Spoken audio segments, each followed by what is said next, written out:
नमस्कार। लोकतंत्र प्रहरी के धर्म और संस्कृति चैनल में आपका स्वागत है। आज हम आपको जानकारी देंगे तुलसी विवाह क्यों मनाया जाता है और इसके पीछे का क्या महत्व है। तो चलिए शुरू करते हैं। हर साल कार्तिक मास के शुक्ल पक्ष की एकादशी को तुलसी विवाह का आयोजन किया जाता है। कुछ स्थान पर देव उठनी एकादशी से लेकर कार्तिक पूर्णिमा तक तुलसी विवाह का आयोजन किया जाता है। तुलसी विवाह पूरे भारत में विवाहित महिलाओं द्वारा अपने पति और परिवार के सदस्यों की भलाई और उन्नति के लिए रखा जाता है। हिंदू धर्म में तुलसी के पौधे को पवित्र पौधा माना जाता है और उसे माता के स्वरूप में पूजा जाता है। तुलसी को स्वयं देवी महालक्ष्मी का अवतार माना जाता है। युवतियां वैवाहिक सुख की प्राप्ति के लिए पूरी श्रद्धा के साथ देवी लक्ष्मी से प्रार्थना करती है। तुलसी विवाह विवाहित महिलाओं द्वारा भी अच्छे पति की कामना के लिए किया जाता है। देव उठनी एकादशी के दिन भगवान विष्णु के शालिग्राम अवतार के साथ माता तुलसी का विवाह करने की परंपरा है और इसी दिन से विवाह एवं अन्य सभी मांगलिक कार्य आरंभ हो जाते हैं। कहते हैं इस दिन तुलसी विवाह की कथा सुनना भी अनंत फलों को देने वाला होता है। तो इसलिए भगवान श्री लक्ष्मी नारायण जी के चरणों का ध्यान करते हुए तुलसी विवाह की इस कथा को सुनते हैं। साहवर्णी मुन्ने की पुत्री तुलसी अपूर्व सुंदरी थी। उसकी इच्छा थी कि उनका विवाह भगवान नारायण के साथ हो। इसके लिए उन्होंने नारायण पर्वत की घाटी में स्थित बद्री वन में घोर तपस्या की। दीर्घ काल तक तपस्या के उपरांत ब्रह्मा जी ने प्रसन्न होकर दर्शन दिया और वर मांगने को कहा। तुलसी जी ने कहा, सृष्टिकर्ता ब्रह्मदेव आप अंतर्यामी हैं, सबके मन की बात जानते हैं। फिर भी मैं अपनी इच्छा आपसे बताती हूँ। मैं चाहती हूँ कि भगवान श्री नारायण मुझे पति के रूप में मिले। ब्रह्मा जी ने कहा, तुम्हारा अभीष्ट तुम्हें अवश्य मिलेगा। अपने पूर्व जन्म किसी अपराध के कारण तुम्हें श्राप मिला है। इसी प्रकार भगवान श्री नारायण के एक पार्षद को भी दानव कुल में जन्म लेने का श्राप मिला है। दानव कुल में जन्म लेने के बाद भी उसमें नारायण का अंश विद्यमान रहेगा। इसलिए इस पाप के पूर्व जन्म के पाप के समान के लिए संपूर्ण नारायण नहीं मिलेंगे, लेकिन नारायण के अंश से युक्त दानव कुल में जन्मे और शापग्रस्त पार्षद से तुम्हारा विवाह होगा। श्राप मुक्त होने पर भगवान श्री नारायण सदा सर्वदा के लिए तुम्हारे पति हो जाएंगे। तुलसी ने ब्रह्मा जी के इस वर को स्वीकार किया, क्योंकि मानव कुल में जन्म के कारण उसे मायावी भोग तो भोगना ही था। तुलसी बद्री वन में ही रहने लगी। नारायण का पार्षद दानव कुल में जलांधर के नाम से पैदा हुआ था। कुछ दिनों बाद वह भ्रमण करता हुआ बद्री वन में आया। यहाँ तुलसी को देखते ही वह मंत्र मुग्ध हो गया। तुलसी के सामने उसने विवाह का प्रस्ताव रखा। इतने में ही भगवान ब्रह्मा जी आ गए और तुलसी से कहा, तुलसी जलंधर को देखो, कैसा देवों उसका स्वरूप है। दानव कुल में जन्म लेने के बाद भी लगता है जैसे इसके शरीर में नारायण का वास हो। तुम प्रस्ताव को सहर से स्वीकार कर लो। तुलसी को भी लगा कि उसकी तपस्या पूर्ण हुई, उसे इच्छित फल मिला है। जलंधर के साथ उसका गंधर्व विवाह हो गया और वह जलंधर के साथ उसके महल में पत्नी बनकर आ गई। जलंधर ने अपनी परम सुंदरी सती साध्वी पत्नी तुलसी के साथ बहुत दिनों तक राज्य किया। उसने अपने राज्य का इतना विस्तार किया कि देवलोक तक उनके अधिकार में आ गया। स्वर्ग का सुख भोगने वाले देवताओं की दशा भिखारी जैसी हो गई।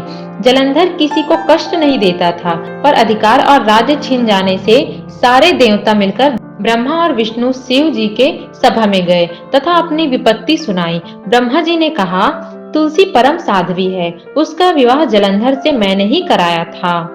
जलंधर को तब तक हराया या मारा नहीं जा सकता जब तक तुलसी को ना छला जाए। विष्णु जी ने कहा, जलंधर पूर्व जन्म में मेरा पार्षद था। श्राप के कारण उसे दैत्य कुल में जन्म लेना पड़ा था। इस जन्म में भी मेरा अंश उसमें व्याप्त है। साथ ही तुलसी के पतिव्रता धर्म से वह अजय है। फिर देवताओं की सहमति से भगवान शिव ने जलंधर के पास आदेश भेजा कि या तो वह देवताओं को राज्य लौटा दे या फिर उनसे युद्ध करे। जलंधर शंकर के पास पहुंचा। उसने कहा, देवादि देव आपके लिए देवताओं का पक्ष लेना उचित नहीं है।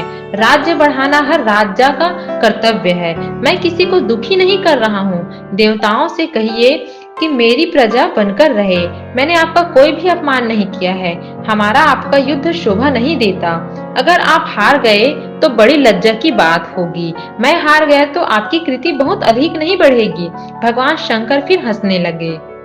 तुम देवों को राज्य लौटाकर उन्हें उनके पद पर प्रतिष्ठित होने दो। युद्ध से बचने का सही एक उपाय है। जलंधर ने कहा, मैंने युद्ध के बल से देवलोक जीता है। कोई उसे युद्ध के द्वारा ही वापस ले जा सकता है। ये मेरा अंतिम उत्तर है। अब मैं जा रहा हूँ। ऐसा कहकर जलंधर चला गया। उसने अपनी पत्नी तुलसी को सारी बात बताई और कहा, कर्म भोग सब फल सूत्र में बंधा है। जीवन में हर्ष अशोक भाई सुख दुख मंगला मंगल कल के अधीन है। हम तो केवल निमित्त हैं, संभव है भगवान शिव देवों का पक्ष लेकर मुझसे युद्ध करे। तुम चिंता मत करना, तुम्हारा सती तेज मेरी रक्षा करेगा। दूसरे दिन भगवान शंकर के नेतृत्व में देवताओं ने युद्ध छेड़ दिया। जलंधर ने भीषण बाणों की वर्षा कर उनका वेग रोका। उनके प्रहार से देवता डगमगाने लगे। उसने दानवी शक्ति का प्रयोग कर मायावी युद्ध आरंभ किया। युद्ध स्थल पर वह किसी को दिखाई नहीं देता था, पर उसके अस्त्र शस्त्र प्रहार कर देवों को घायल कर रहे थे। देवगण अपने अस्त्र चलाए तो किस पर चलाए, क्योंकि कोई शत्रु सामने था ही नहीं। कई दिनों तक इस तरह भयंकर युद्ध चला। जलंधर पराजित नहीं हुआ। तब शिव जी ने विष्णु से कहा, विष्णु कुछ तो उपाय करो, अन्यथा मेरा तो सारा यह मिट्टी में मिल जाएगा। विष्णु जी ने सोचा, बल से तो जलंधर को हराया नहीं जा सकता, इसलिए छल का सहारा लेना ही पड़ेगा। उन्होंने तुरंत अपना स्वरूप जलंधर जैसा बनाया और अस्त्र शस्त्र से सुसज्जित हो तुलसी जी के पास पहुंच गए।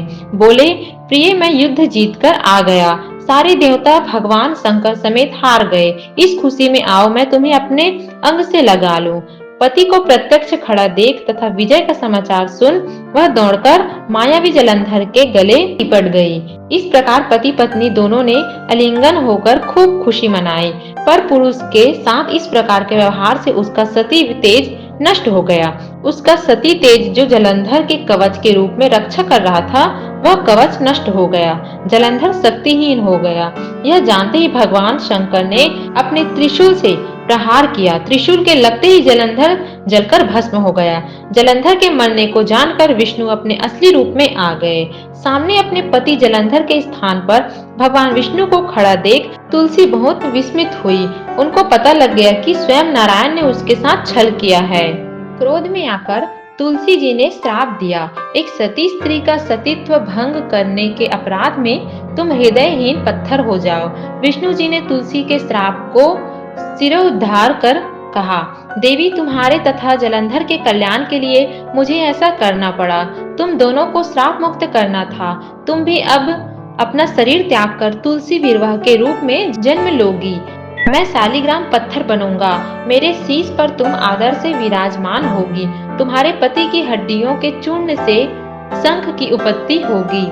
उस शंख ध्वनि से देवताओं तथा मेरी पूजा आराधना होगी। जहाँ शंख ध्वनि होगी मंगलमय में मैं विराजमान रहूंगा। तुमने पूर्व जन्म में बद्री वन में मुझे पाने के लिए बड़ी तपस्या की थी।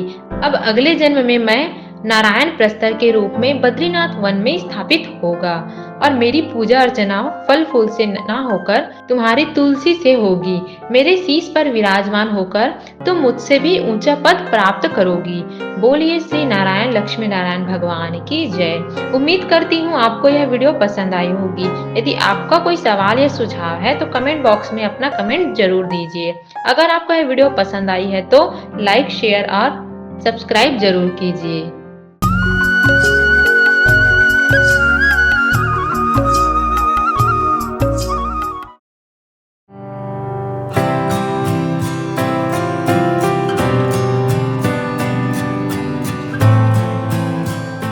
लोकतंत्र प्रहरी YouTube चैनल को सब्सक्राइब करें और बेल आइकन बटन को क्लिक करें। वीडियो को लाइक और शेयर करना ना भूलें।